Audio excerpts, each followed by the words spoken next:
Hello दोस्तों, आप सबका स्वागत है मेरे चैनल मोरल शक्ति में। आज हम आपसे बात करेंगे अपनी वीडियो में मांस खाने के बारे में। क्या मांस खाना हमारे शरीर के लिए उचित है या नहीं? क्या मांस खाना पाप और पुण्य दोनों में से कौन सी कैटेगरी में आता है? आज हम इसके बारे में बात करेंगे।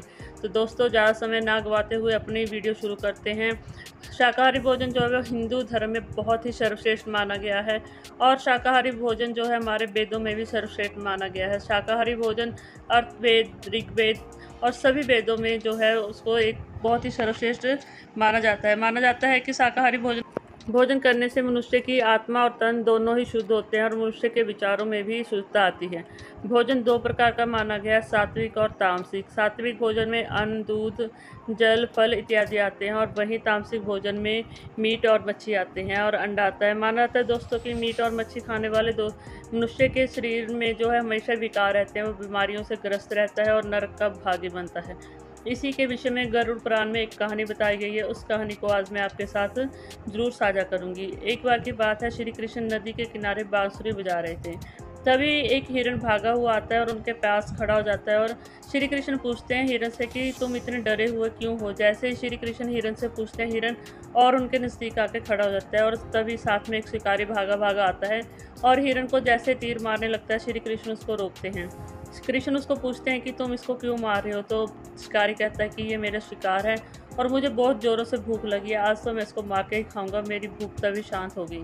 लेकिन श्री कृष्ण उसको बहुत समझाने की कोशिश करते हैं कि किसी को मार कर कभी भी मनुष्य अपनी भूख शांत नहीं कर सकता। भूख को शांत करने के लिए और भी बहुत सारे उपाय हैं, लेकिन शिकारी नहीं मानता है। श्री कृष्ण समझ जाते हैं कि अब तो जो इसने मीट खाया है वो इसके सिर पे चढ़ के बोल रहा है और ये अधर्म की बातें कर रहा है।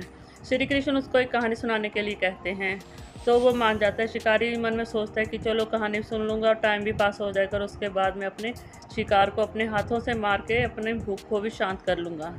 जैसे ही श्री कृष्ण कहानी सुनाने लगते हैं, शिकारी बहुत खुश हो जाता है और ध्यान से सुनता है। तो चलो दोस्तों, आप भी इस कहानी को ध्यान से सुनिए। मगध की बात है, एक बार मगध राज्य में जो है खाद्य पदार्थ की कमी हो गई थी। जैसे ही खाद्य पदार्थ की कमी हो गई, वहाँ के राजा ने एक बैठक बुलाई और सभी मंत्रियों के साथ उन्होंने डिस्कशन करना शुरू किया कि इस खाद्य पदार्थ की जो कमी है उसको कैसे पूरा किया जाए।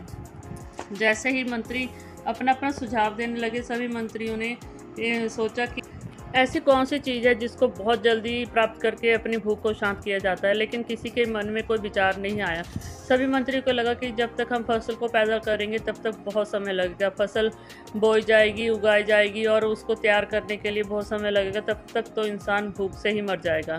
सभी ने मिलकर एक योजना बनाई, क्यों ना सबके लिए मीट का प्रबंध किया जाए। जैसे ही मीट खाने को मिलेगा, मनुष्य की जो है वो कमजोरी भी दूर होगी, भूख भी मिट जाएगी और ज़्यादा मेहनत भी नहीं करनी पड़ेगी। सभी मंत्रियों की बात सुन के जो वो राजा थे वो बहुत हैरान हुए और उन्होंने बैठक स्थगित कर दी और निर्णय को अगले दिन के लिए छोड़ दिया। सभी खुश थे, लेकिन वहाँ के प्रधानमंत्री खुश नहीं थे और उन्होंने राजा से अकेले में बात करने के बारे में सोचा। जैसे ही उन्होंने राजा के साथ कुछ बात बनाई और एक योजना भी बनाई और शाम को जैसे ही सभी मंत्रियों के घर में बारी बारी जाने लगे। सबसे पहले वो मंत्री के घर में जैसे जाते हैं, मंत्री को बोलते हैं कि राजा की तबीयत बहुत ज़्यादा ख़राब है और वैद्य जी ने कहा है कि उनको अगर किसी अच्छे से हष्ट-पुष्ट इंसान के कलेजे का टुकड़ा मिल जाए तो वो बहुत जल्दी ठीक हो जाएंगे।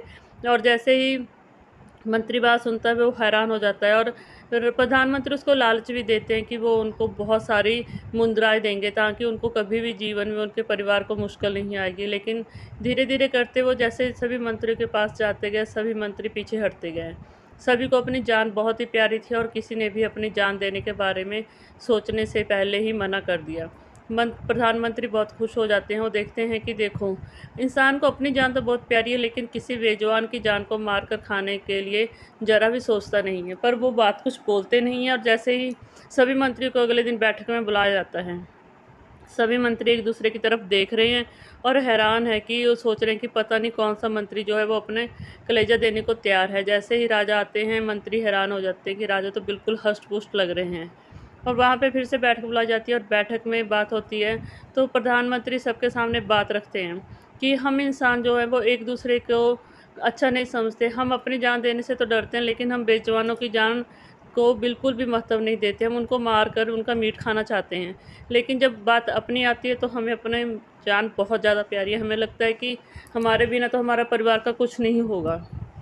इसी चक्कर में सभी मंत्रियों के घर में मैं शाम को गया था और सबसे बारी-बारी लालच दिया था अपना कलेजा देने को, लेकिन सबने मना कर दिया। तो जैसे ही बात होती है तो सारे मंत्री उसकी बात से सहमत तो हो जाते हैं और साथ में ही राजा भी यही कहते हैं कि हमें फसल उगानी चाहिए और हम किसी की मृत्यु नहीं करेंगे, ना ही मीट का प्रबंध करेंगे।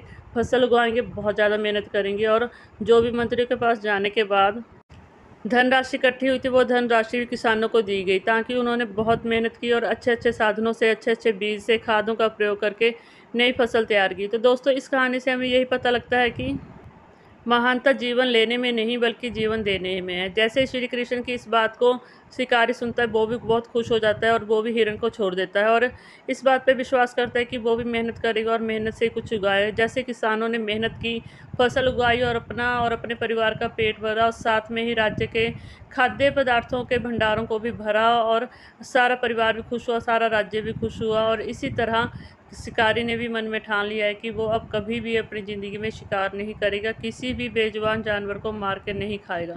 तो दोस्तों, हमें अपनी ज़िंदगी में भी ऐसा ही करना चाहिए, शाकाहारी भोजन करना चाहिए और अपने मन और तन दोनों को ही शांत करना चाहिए।